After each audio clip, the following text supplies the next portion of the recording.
Good morning. Swatantra TV DNA daily news and analysis live షోకి స్వాగతం. నేను మీ కావ్య. వార్తల వెనుక ఉన్న వాస్తవాలను డీకోడ్ చేసే డిఎన్ఏ లైవ్ షోకి స్వాగతం. ఈరోజు తాజా రాజకీయ పరిణామాల గురించి విశ్లేషణలు అందించడానికి ప్రముఖ పొలిటికల్ అనలిస్ట్ శ్రీ ఎం కోటేశ్వరరావు గారు మనతో లైవ్లో ఉన్నారు. సార్ నమస్తే సార్. సార్ కోటేశ్వరరావు గారి విశ్లేషణలు వినే ముందు ఈరోజు మీడియాలో వచ్చిన ప్రధాన అంశాలు ఒకసారి చూద్దాం. ఇక ముందుగా మనం ఇంగ్లీష్ పేపర్ కనుక తీసుకుంటే ది పయనీర్ పేపర్. సో ఇక్కడ మనం చూసుకోవచ్చు హెడ్లైన్, రాహుల్ ప్రియాంక డిటైన్డ్ అంటూ కూడా హెడ్లైన్ అయితే చూసుకోవచ్చు. సో ఇంకోటి తీసుకుంటే ready for debate on NEET but Rahul backtracking set by government అంటూ కూడా హెడ్లైన్ అయితే చూసుకోవచ్చు. అండ్ అసాల్ట్ అండ్ డెమోక్రసీ అంటూ కూడా ఒక హెడ్లైన్ అయితే చూసుకోవచ్చు డెమోక్రసీ మీద, సో ప్రజాస్వామ్యం మీద. ఓకే, నీట్కి సంబంధించి ఇంకో హెడ్లైన్ అయితే చూసుకోవచ్చు. ఇక్కడ నీట్ పేపర్ లీకే గ్రేవ్ సీన్ అంటూ కూడా హెడ్లైన్ అయితే చూసుకోవచ్చు నీట్కి సంబంధించింది. Man sentence to 10 years jail in POCSO case in Sircilla అంటూ కూడా, సో సిరిసిల్లకు సంబంధించిన హెడ్లైన్ అయితే చూసుకోవచ్చు. 3 cyber fraud cases police name Google India head as కో అక్యూజ్డ్ అంటూ కూడా హెడ్లైన్ అయితే చూసుకోవచ్చు. Juvenile accused of murder can be tried as adult if conditions met అంటూ కూడా హెడ్లైన్ చూసుకోవచ్చు. దీన్ని సుప్రీంకోర్టు చెప్పడం జరిగింది. సో ఈ హెడ్లైన్ అయితే చూసుకోవచ్చు. సో ఇక్కడ ఒక ఆర్టికల్ అయితే చూసుకోవచ్చు. The Pioneer paper resident editor రాశారు బి కృష్ణప్రసాద్ గారు. సో ఇది దేని గురించి అంటే students protest set to change political landscape అంటూ కూడా స్టూడెంట్స్కి సంబంధించిన ఒక ఆర్టికల్ అయితే రాశారు. సో ఇది ది పయనీర్ పేపర్లోని మెయిన్ హెడ్లైన్స్. ఇప్పుడు మనం నమస్తే తెలంగాణ పేపర్కి వెళ్ళిపోదాం. నమస్తే తెలంగాణలో ఫస్టే రైతులకి సంబంధించిన ఒక హెడ్లైన్ అయితే చూసుకోవచ్చు. రైతులను కాటేస్తున్న కాంగ్రెస్ కాలం తెచ్చింది కాదిది, కాంగ్రెస్ తెచ్చిన కరువు అంటూ కూడా కేటీఆర్ వ్యాఖ్యానించడం జరిగింది. సో ఆ హెడ్లైన్ అయితే చూసుకోవచ్చు. ఇక్కడ రాహుల్ ద్వంద్వ నీతి, ఢిల్లీలో ఆందోళన, తెలంగాణలో అణచివేత అంటూ కూడా హెడ్లైన్ అయితే చూసుకోవచ్చు. కేంద్రం ముక్కిరి బిక్కిరి, నోరు విప్పిన ప్రధాని, లీక్లను అరికట్టడం జాతీయ బాధ్యత అంటూ కూడా హెడ్లైన్ అయితే చూసుకోవచ్చు. మనం కరువు తీర్చే కన్నేపల్లి, కాంగ్రెస్ కుట్రతో తల్లడిల్లి అంటూ కూడా ఇక్కడ హెడ్లైన్ అయితే చూసుకోవచ్చు. మనం మర్డర్ చేసా దమ్ముంటే పట్టుకోండి అంటూ కూడా, సో ఇక్కడ ఒక హెడ్లైన్ అయితే చూసుకోవచ్చు. రౌడీ షీటర్ సూరి అయితే అనడం జరిగింది. సో దానికి సంబంధించిన హెడ్లైన్ చూసుకోవచ్చు ఇక్కడ. సో ఇవి నమస్తే తెలంగాణలోని మెయిన్ హెడ్లైన్స్. ఇప్పుడు వెలుగు పేపర్కి వెళ్ళిపోదాం. సో వెలుగు పేపర్లో ఫస్ట్ ఎల్లమ్మకు సంబంధించిన హెడ్లైన్ అయితే చూసుకోవచ్చు.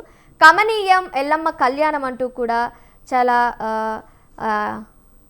అద్భుతంగా ఉన్న విజువల్స్ కూడా ఇక్కడ మనం చూసుకోవచ్చు. దద్దరిల్లిన ఢిల్లీ, ప్రధాని ఇంటి ముందు రాహుల్ ధర్నా, అరెస్ట్, కాంగ్రెస్ చీఫ్ ఖర్గేతో పాటు ఎంపీలు నేతల బైఠాయింపు అంటూ కూడా హెడ్లైన్ అయితే చూసుకోవచ్చు. పేపర్ లీక్ ఘోర పాపం, ఇలాంటివి మళ్ళీ జరగకూడదు అంటూ కూడా ప్రధాని నరేంద్ర మోదీ చెప్పడం జరిగింది. సో దానికి సంబంధించిన హెడ్లైన్ కూడా చూసుకోవచ్చు. రెండో రోజు అదే పట్టు, ప్రతిపక్షాల ఆందోళనతో స్తంభించిన పార్లమెంట్ అంటూ కూడా హెడ్లైన్ అయితే చూసుకోవచ్చు. పార్లమెంటు సమావేశాలు అయితే జరుగుతున్నాయి. సో దానికి సంబంధించిన హెడ్లైన్ ఇదే. సో సిజేపీ నిరసనలో గాయపడిన యువతి పరిస్థితి విషం అంటూ కూడా, సో విషమం అంటూ కూడా ఇక్కడ హెడ్లైన్ అయితే చూసుకోవచ్చు. అమెరికాలో రోడ్డు ప్రమాదం, 3 హైదరాబాదీలు మృతి అంటూ కూడా హెడ్లైన్ అయితే చూసుకోవచ్చు.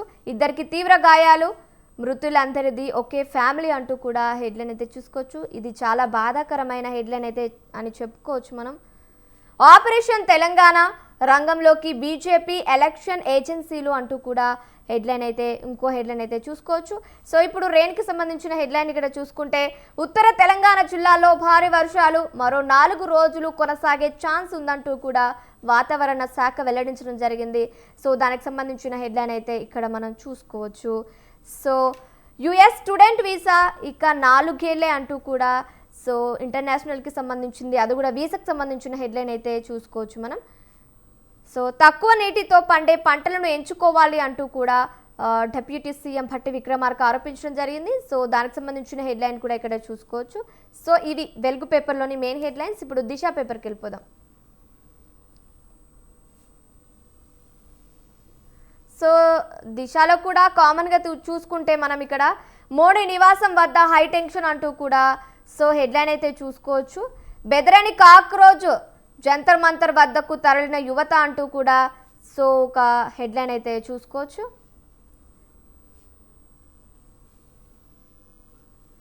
మోదీ అమిత్ షా రాజీనామా చేయాలి అంటూ కూడా రాహుల్ గాంధీ ఆరోపించడం జరిగింది. సో దానికి సంబంధించిన హెడ్లైన్ అయితే చూసుకోవచ్చు. రేవంత్ను పరిగెత్తించి కొడతారు అంటూ కూడా సో నిరుద్యోగులు కొడతారు అంటూ కూడా కేటీఆర్ చెప్పడం జరిగింది. సో దానికి సంబంధించిన హెడ్లైన్ కూడా చూసుకోవచ్చు. విప్లకు మంత్రి హోదా అంటూ కూడా ఇంకో హెడ్లైన్ కూడా మనం చూసుకోవచ్చు. సీఎం ఆదేశించిన జీతాలు లేవు, ఉపాధి హామీ సిబ్బందికి 3 నెలలుగా పెండింగ్ అంటూ కూడా సో వాళ్ళు ఆర్థిక ఇబ్బందులు సుమారు 12,000 కుటుంబాలు పట్టించుకోని ఉన్నతాధికారులు కూడా అంటూ కూడా హెడ్లైన్ అయితే ఇక్కడ మనం చూసుకోవచ్చు. ఫారిన్ ట్రిప్స్కు నో పర్మిషన్, విద్యాశాఖలోని ఐఏఎస్కు సీఎంఓ చెక్ అంటూ కూడా హెడ్లైన్ అయితే చూసుకోవచ్చు. అభివృద్ధి పనుల్లో నిర్లక్ష్యం చేస్తే సస్పెండ్ చేస్తామంటూ కూడా సీఎం చెప్పడం జరిగింది. దానికి సంబంధించిన హెడ్లైన్ కూడా చూసుకోవచ్చు.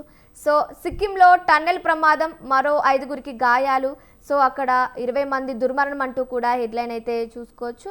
సో అమెరికాలో యాక్సిడెంట్కి సంబంధించిన హెడ్లైన్ మనం ప్రీవియస్ పేపర్లో కూడా చూసాం. సో ఇవి దిశ పేపర్లోని మెయిన్ హెడ్లైన్స్. ఇప్పుడు ఆంధ్రజ్యోతి పేపర్కి వెళ్ళిపోదాం. సో ఆంధ్రజ్యోతిలో ఫస్ట్ ఇక్కడ చూసుకోవచ్చు. నీట్ పేపర్ లీక్ మహాపాపం, పిల్లలను రెచ్చగొట్టడం సరికాదు అంటూ కూడా హెడ్లైన్ అయితే చూసుకోవచ్చు. ప్రధాని నివాసం ముట్టడి, ఢిల్లీలో కాంగ్రెస్ నాయకుల మెరుపు ధర్నా అంటూ కూడా ఇంకో హెడ్లైన్ అయితే చూసుకోవచ్చు. నేడు ఢిల్లీకి సీఎం మోదీ అమిత్ షాతో భేటీ అంటూ కూడా సో ఏపీ సీఎం చంద్రబాబు నాయుడుకు ఢిల్లీ వెళ్ళనున్నారు ఈరోజు. సో దానికి సంబంధించిన హెడ్లైన్ అయితే చూసుకోవచ్చు. అరెస్టు నుంచి రక్షణ కల్పించలేం, మాజీ స్పీకర్ తమ్మినేనికి హైకోర్టులో చుక్కెదురు అంటూ కూడా హెడ్లైన్ చూసుకోవచ్చు. జత్వానీ కేసులో కొత్త మలుపు, కుక్కల విద్యాసాగర్ పెట్టిన కేసు నుంచి ఆమె కుటుంబ సభ్యుల పేర్లు తొలగింపు అంటూ కూడా హెడ్లైన్ అయితే చూసుకోవచ్చు. సో ఇక్కడ సరికి సంబంధించిన ఇంకో హెడ్లైన్ కూడా చూసుకోవచ్చు. మరణించిన ఓటర్లు 15 లక్షల మంది, వివరాల సేకరణకు వీలు కాని ఫారాల పెరుగుదల అంటూ కూడా హెడ్లైన్ అయితే చూసుకోవచ్చు. మనం ఇక్కడ తల్లికి వందనం నేడే అంటూ కూడా తొలి విడతలో ఈరోజు 64.76 లక్షల మంది విద్యార్థులకు లబ్ధి అంటూ కూడా సో తల్లికి వందనం ఈరోజు అయితే విడుదల చేయనున్నారు. దానికి సంబంధించిన హెడ్లైన్ కూడా చూసుకోవచ్చు. భామనపై భక్త భయమా అంటూ కూడా ఆక్రమిత భూముల స్వాధీనంలో రెవెన్యూ తాత్సాహరం అంటూ కూడా హెడ్లైన్ అయితే చూసుకోవచ్చు మనం. సో ఇవి ఆంధ్రజ్యోతిలోని మెయిన్ హెడ్లైన్స్. ఇప్పుడు సాక్షి పేపర్కి వెళ్ళిపోదాం. సాక్షిలో చూసుకుంటే ఇక్కడ రగిలిన రణనేత్రి, గుంటూరులో మహిళను వివస్త్రను చేసిన ఘటనపై కొంగు బిగించి కన్నెర్ర అంటూ కూడా హెడ్లైన్ అయితే చూసుకోవచ్చు. వైఎస్ఆర్సీపీ మహిళా విభాగం ఆధ్వర్యంలో కదిలిన వనితా లోకం అంటూ కూడా హెడ్లైన్ అయితే చూసుకోవచ్చు మనం ఇక్కడ. నేడు పొగాకు రైతులతో వైఎస్ జగన్ సమావేశం, సో దానికి సంబంధించిన హెడ్లైన్ చూసుకోరు. 23 లక్షల కోట్లు కాదు వచ్చింది 6,962 కోట్లు అంటూ కూడా సో పార్లమెంటు సాక్షిగా చంద్రబాబు అబద్ధాలు బట్టబయలు అంటూ కూడా హెడ్లైన్ అయితే చూసుకోవచ్చు మనం. అధికారులపై అనుమానపు నిఘా, హిట్లర్ ముసోరిలను గుర్తు చేస్తున్న చంద్రబాబు అంటూ కూడా ఇంకో హెడ్లైన్ అయితే మనం చూసుకోవచ్చు. సో లా అండ్ ఆర్డర్ చట్ట నిబంధనలకు అనుగుణంగా ఉండాలి, అంతే తప్ప పోలీసులకు నచ్చినట్లు కాదు అంటూ కూడా హైకోర్టు ఆగ్రహం తెలపడం జరిగింది. సో దానికి సంబంధించిన హెడ్లైన్ అయితే చూసుకోవచ్చు.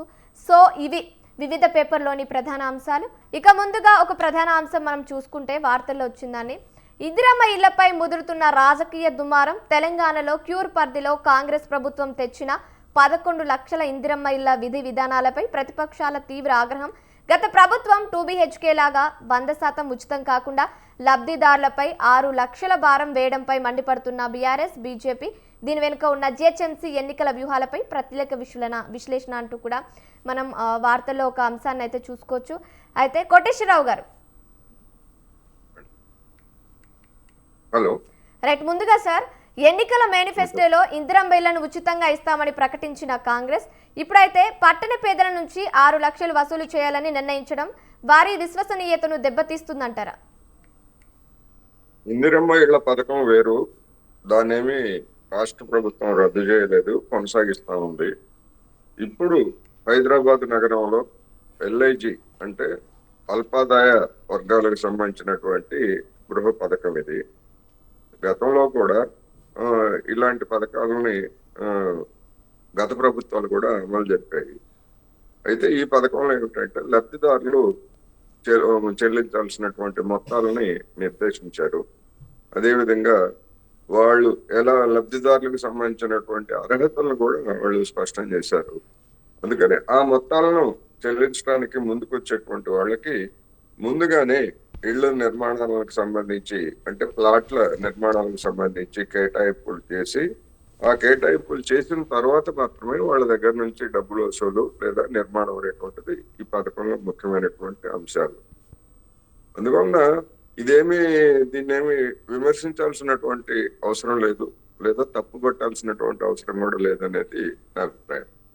5 లక్షల రూపాయలు సబ్సిడీ ఇస్తా ఉంది ప్రభుత్వము, లేదా సబ్సిడీ మొత్తాన్ని ఇంకా నిర్మాణ ఖర్చు పెరిగేట్లయితే సబ్సిడీ మొత్తాన్ని కూడా పెంచమని అడగవచ్చు. అందుకని ఇది ఇందిరమ్మ ఇళ్ల నిర్మాణానికి లేదా ఈ పథకానికి పోటీ పెట్టి చూడాల్సినటువంటి అవసరం లేదనేది ఈ సందర్భంగా చెప్పుకోవాలి.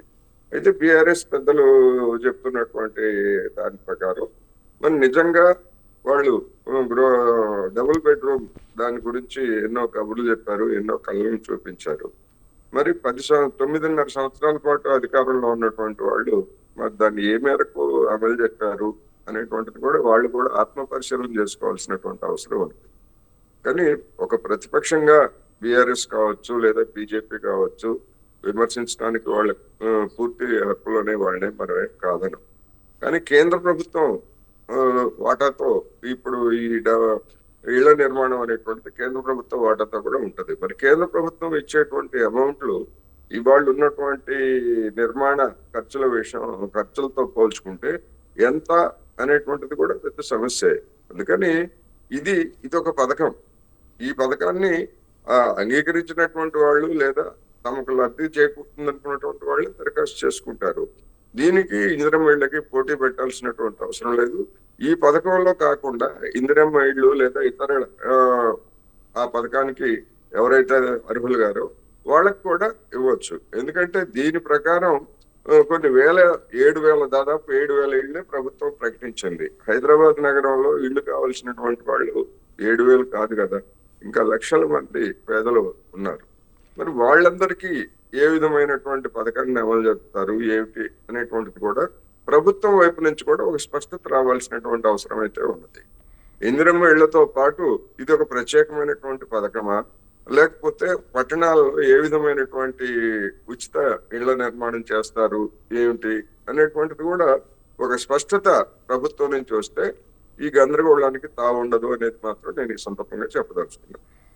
అయితే సార్ ఇక్కడ ఇంకో విషయం ఏంటంటే గత బీఆర్ఎస్ ప్రభుత్వం 100% ఉచితంగా 2 BHK ఇల్లు ఇచ్చినప్పుడు లేని ఇబ్బంది ప్రస్తుత కాంగ్రెస్ ప్రభుత్వానికి 5 లక్షల సబ్సిడీ మాత్రమే ఇవ్వడానికి దారితీసిన ఆర్థిక లోటు ఏమై ఉంటుంది సార్?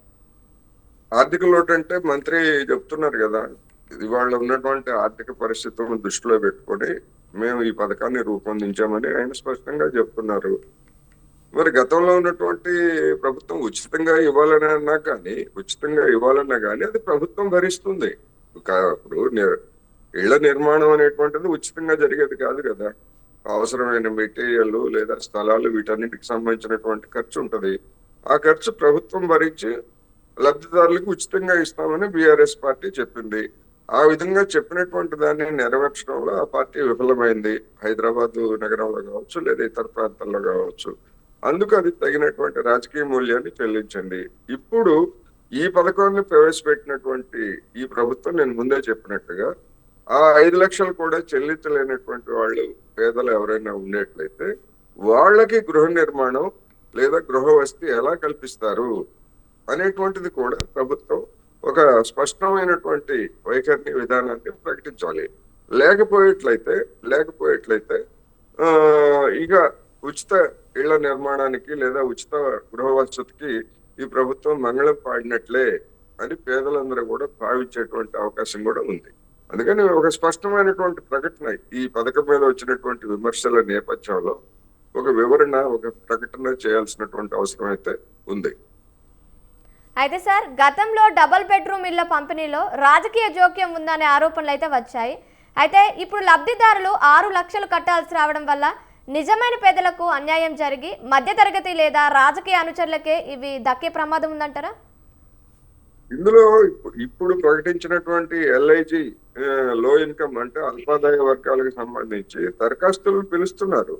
ఆ దరఖాస్తులను పిలిచిన తర్వాత ఆ దరఖాస్తుదారులు ఎవరు ఏమిటి అనేటువంటిది బహిరంగంగా ప్రకటించాలి. బహిరంగంగా ప్రకటిస్తే అందులో పార్టీల వాళ్ళు ఉన్నారా, లేకపోతే నిజమైనటువంటి లబ్ధిదారులు ఉన్నారా, ఒకవేళ కేటాయించిన తర్వాత ఆ దరఖాస్తుదారులలో ఏ ప్రాతిపదికన కేటాయించారు ఏమిటి అనేటువంటిదన్నీ కూడా పారదర్శకంగా వ్యవహరించాలి.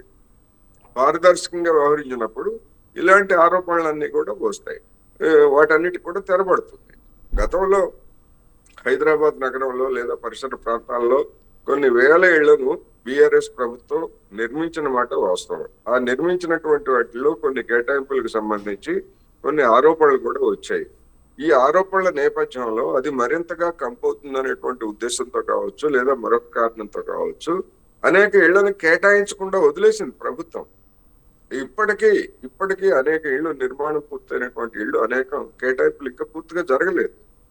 అందువలన ఆ సమస్యను వెంటనే రాష్ట్ర ప్రభుత్వం రేవంత్ రెడ్డి సర్కారు పరిష్కరించాల్సినటువంటి అవసరం ఉంది. రెండోది, దరఖాస్తుదారులకు సంబంధించి ఆన్లైన్ ఓపెన్ గా పెట్టండి. ఎవరు దరఖాస్తు చేసుకున్నారు, ఎవరైనా అందులో అనర్హులు ఎవరైనా ఉంటే అందులో పేర్కొన్నారు కదా, ఇల్లు కానీ లేకపోతే ఇల్లు ఉండకూడదు, ఇట్లాంటివి కొన్ని పెట్టారు. ఆ షరతులకు భిన్నంగా ఎవరైనా వాటిని ఉల్లంఘిస్తూ లేదా తప్పుడు సమాచారం ఇచ్చినట్టు దానిలో కనుక తేలితే ఎవరైనా అబ్జెక్షన్ పెట్టచ్చు.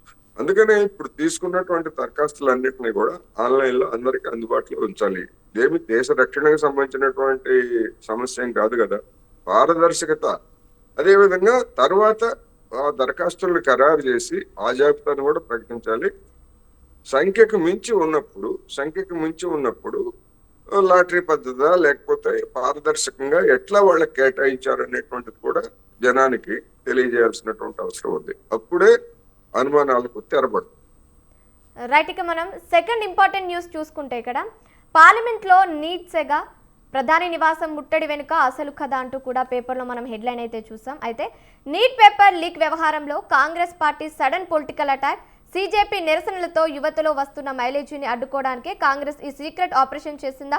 ఖర్గే బర్త్డే కవర్ స్టోరీతో ప్రధాని నివాసాన్ని ముట్టడించడం వెనుక ఉన్న ఇంట్రెస్టింగ్ ఇన్సైడ్ స్టోరీ ఏంటో చూద్దాం ఇప్పుడు.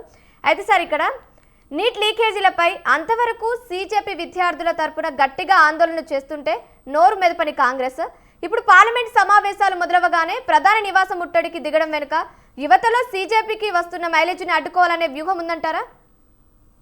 సీజేపీ ముందుకు తెచ్చినటువంటి సమస్య మీద కాంగ్రెస్ మౌనంగా ఉందని చెప్పలేము. మౌనంగా లేదు, దాని మద్దతు ప్రకటించింది. దాని కూడా తన వాయిస్ ని, ఇండిపెండెంట్ వాయిస్ ని వినిపించింది.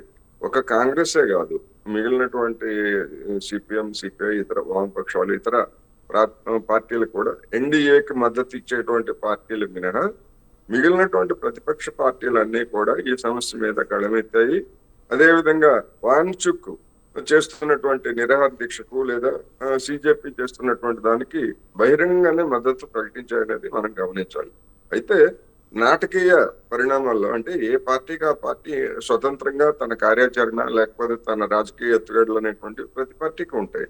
దానిలో భాగంగానే ఆకస్మికమైనటువంటి అంటే నాటకీయంగా కనిపించినప్పటికీ ముందుగానే కాంగ్రెస్ పార్టీ దానికి రూపకల్పన చేసినట్టు మనకి స్పష్టంగా కనిపిస్తూ ఉంది. తద్వారా అంతకు ముందు రోజు పార్లమెంట్ మార్చి సందర్భంగా జరిగినటువంటి ఉదంతాలకి ఎంత పేరైతే వచ్చిందో, ఎంత ప్రచారం అయితే వచ్చిందో, నిన్న కాంగ్రెస్ చేసినటువంటి దానికి కూడా దేశవ్యాప్తంగా అదేవిధంగా విదేశాల్లో కూడా అదే విధమైనటువంటి ప్రచారం వచ్చింది. ఇటువంటిది కాంగ్రెస్ కి ప్రచారం వచ్చింది అని చెప్పడం కంటే, లేదా అది అడ్వాంటేజ్ తీసుకుంది అని దాని మీద ఆరోపణ చేయడం కంటే, దానికి అటువంటి పరిస్థితులకి దారి తీసినటువంటి కేంద్ర ప్రభుత్వ విధానం ఏమిటి అనేటువంటిది ఇక్కడ చర్చ. నిన్న ప్రధానమంత్రి గారు ఎన్డీఏ ఎంపీల మీటింగ్ లో మాట్లాడుతూ పిల్లల్ని ఎవరో రెచ్చగొడుతున్నారు అని చెప్పేసి ఆయన ప్రతిపక్షాల మీద ఆరోపణ చేశారు. ఇది మరొక వివాదానికి నాంది పలికేటువంటి అవకాశం ఉంటుంది. ఎవరు రెచ్చగొడుతున్నారు, పిల్లల్ని ఎవరు రెచ్చగొట్టారు? విద్యార్థుల్ని, నిరుద్యోగుల మీద మరి సుప్రీంకోర్టు ప్రధాన న్యాయమూర్తి ఆ విధంగా కాక్రోచ్లని, లేకపోతే పరాన్న జీవులని, సోమరిపోతులని ఆ విధంగా కామెంట్ చేయమని ఎవరైనా కాంగ్రెస్ పార్టీ కానీ లేదా ఇతర బీజేపీ వ్యతిరేక పక్షాలు కుట్ర చేశాయా? ఆ కుట్రలో భాగంగా అయినటువంటి కామెంట్స్ చేశారా? లేదు కదా. లేదు, పేపర్ లీకేజీకి సంబంధించి ఏమైనా ప్రతిపక్షాల హస్తం ఉందా? లేదు కదా. అందుకని లోపాలన్నీ కూడా వేరే లోపాలు ఉంటే వాటిని అడ్రస్ చేయడంలో విఫలమయ్యి జరిగినటువంటి పరిణామాలతోటి బెంబేలు ఎత్తిపోయి ఇతరుల మీద నిందలు మోపడం అనేటువంటిది తగిన పని. ఇప్పుడు ప్రధానమంత్రి నిన్న ఆ కామెంట్ చేసిన తర్వాత మరి ఇప్పుడు పార్లమెంట్ లో ఈ ఆగస్టు 13 వరకు జరిగేటువంటి పార్లమెంట్ సమావేశాల్లో దాన్ని చర్చించడానికి ప్రభుత్వం సుముఖంగా ఉన్నట్ట అంటే ప్రధాని చేసినటువంటి ఆరోపణ బట్టి చర్చించడానికి సిద్ధంగా లేదు అనేది ఒక సంకేతం. రెండవది, స్పీకర్ కూడా దీని మీద చర్చ జరపాలంటే ప్రభుత్వం యొక్క అనుమతి తీసుకోవాలనేటువంటి మాట కూడా ఆయన మాట్లాడారు. అందుకని ఇన్ని చూస్తున్నప్పుడు మరి ప్రభుత్వం యొక్క బాధ్యత ఏమిటి, నైతిక పరమైనటువంటి బాధ్యత ఏమిటి? ఇప్పుడు ప్రధానమంత్రి గారు పరీక్షల గురించి విద్యార్థులతో చర్చ అనే పేరుతోటి కొన్ని కార్యక్రమాలు గతంలో నిర్వహించారు కదా. మరి అనేక మంది మరణించారు ఈ నీట్ పేపర్ లీకేజ్ కారణంగా. అనేక మంది మానసికంగా దెబ్బతిన్నారు. వాళ్ళ తల్లిదండ్రులు లేదా కుటుంబ సభ్యులు, వీళ్ళందరి గురించి మరి నరేంద్ర మోడీ గారు ఎందుకని మాట్లాడలేదు ఇన్ని రోజుల నుంచి? ఇప్పుడేదో పిల్లల్ని రెచ్చగొడుతున్నారని ఆరోపణలు చేస్తున్నారే, మరి వీళ్ళ యొక్క దాని గురించి, జరిగినటువంటి దాని గురించి ఎందుకని నోరు విప్పలేదు? ఇలాంటి ప్రశ్నలన్నీ కూడా వస్తాయి. అందుకని ఇవాటి నుంచి జరిగేటువంటి సమావేశాలు కూడా సజావుగా సాగుతాయా లేదా అన్నదైతే అనుమానమే. వాళ్ళే చెప్పారు, సిజేపీ వాళ్ళు చెప్పారు, మేము ఈ ఉద్యమాన్ని మేము కంటిన్యూ చేస్తాము అని చెప్పారు. ఇప్పుడు ఒక యువతి తీవ్రమైనటువంటి ప్రాణాలతోటి చావు బతుకుల మధ్య ఉన్నది అనేటువంటి వార్తలు కూడా వస్తున్నాయి. ఒకవేళ విచారకరంగా లేకపోతే దురదృష్టం కొద్దీ ఆమె ప్రాణాలు కనుక కోల్పోయేట్లయితే మళ్ళా యువతలో ఆగ్రహాలు పెరిగేటువంటి అవకాశాలు కూడా ఉన్నాయి. అందుకని ప్రభుత్వం ఎప్పటికైనా తన యొక్క తప్పిదాన్ని లేదా తన యొక్క దురహంకార ధోరణిని తగ్గించుకొని దీని మీద ఉద్యమం లేదా పార్టీలు అందరూ కోరుతున్నట్టుగా ధర్మేంద్ర ప్రధాన్ని తప్పించి, మీ వాళ్లే కదా మళ్ళా కొత్త మంత్రిగా ఎవరైనా వచ్చేది, మీ వాళ్ళకే కదా ఉద్యోగం వచ్చేది. అందుకని ఇది ఒక నిరసన రూపం మాత్రమే, ఏదో వెంటనే ఏదో పరిష్కారం అవుతుందనేటువంటి కూడా కాదు. అందుకని ఏ విధంగా ఈ ఆగ్రహాన్ని చల్లారుస్తారనేది బంతి ఇప్పుడు కేంద్ర ప్రభుత్వ కోర్టులోనే ఉంది. రైట్, థ్యాంక్ యూ కోటేశ్వరరావు గారు, థ్యాంక్ యూ సో మచ్. వివిధ అంశాలపై మీ విశ్లేషణ మాకు అందించినందుకు. ఇవి ఈనాటి DNA విశ్లేషణలోని ముఖ్యాంశాలు. రేపటి సరికొత్త వార్తా విశ్లేషణలతో మళ్ళీ ఇదే సమయానికి కలుద్దాం. అంతవరకు చూస్తూనే ఉండండి స్వతంత్ర న్యూస్.